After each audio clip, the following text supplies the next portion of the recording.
Dark Prince.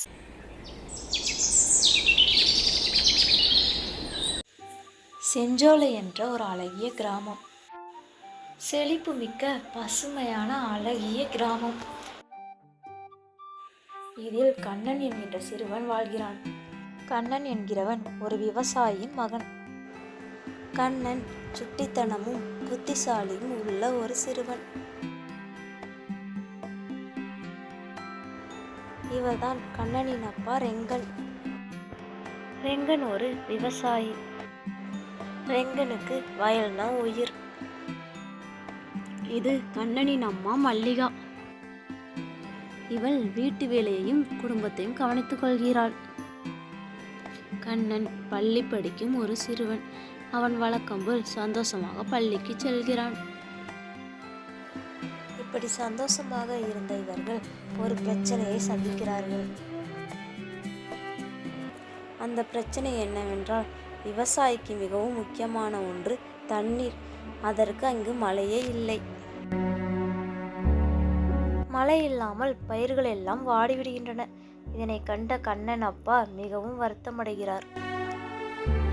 ஐயோ, மழை இல்லாம பயிரெலாம் வாடுது, இப்போ என்ன பண்றது? கடவுளே, ஒரே ஒரு மழையை மட்டும் கொடுத்துட்டு போவேன்.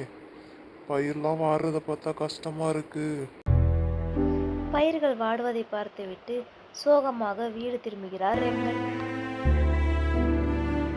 ரெங்கன் இருப்பதை பார்த்துவிட்டு கண்ணனின் அம்மா ஆறுதல் கூறுகிறாள் ரெங்கனுக்கு.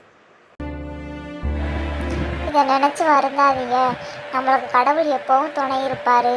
இதே நினச்சிக்கிட்டு இருக்காம வந்து சாப்பிடுங்க.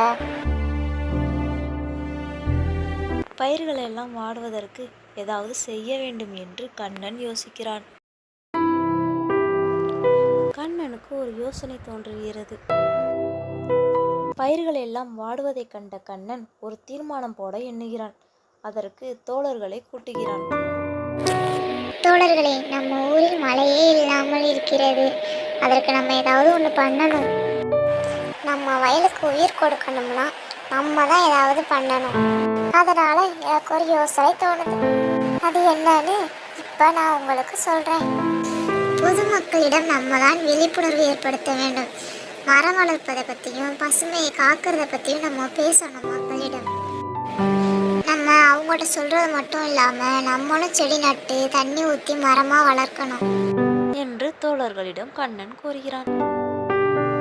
கண்ணன் சிறுவனாக இருந்தாலும் சிந்தனை பெரிதாக இருந்தது. கண்ணனும் அவனின் கூட்டாளிகளும் சேர்ந்து மரக்கன்றுகள் நட ஆரம்பித்து விட்டனர்.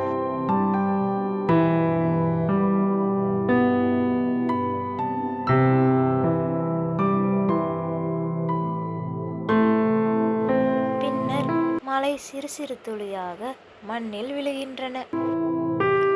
அதனை கண்ட கண்ணனின் அப்பாவும் அம்மாவும் சந்தோஷப்படுகிறார்கள்.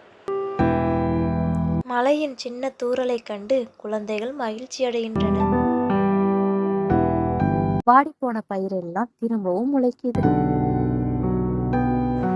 அம்மா கண்ணனிடம் கூறுகிறாள், உன் கனவுலையே வாழ்க்கை மீந்துச்சு என்று.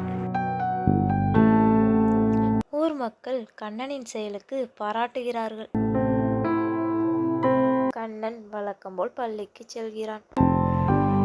அப்போது அவன் பயிரை பார்த்து மகிழ்ச்சி அடைகிறான்.